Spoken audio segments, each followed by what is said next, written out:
Okay, in this video we are going to look at monitoring accuracy within a subject.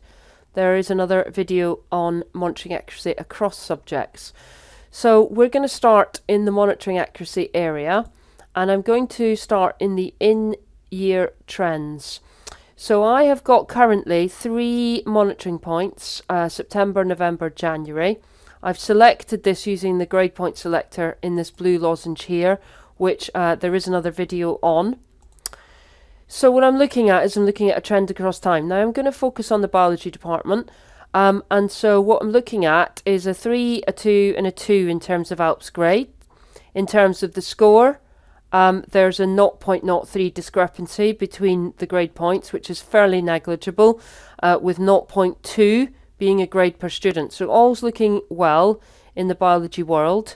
So we're going to click into biology, and there's our graph. Okay, now I'm able in within the department to look at the 2 teaching sets. So if I click on this button, I'm going to superimpose B1 onto that graph.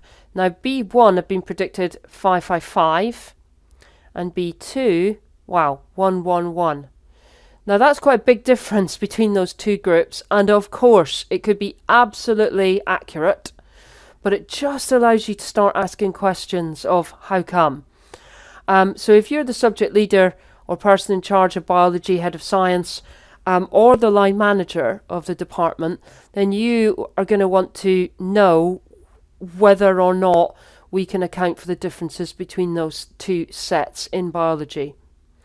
If I just go back to the monitoring page, all I'm going to, and back to in-year trends, what I'm going to do now is use the grade point selector to fill this box, this final 4th box, with an exam outcome.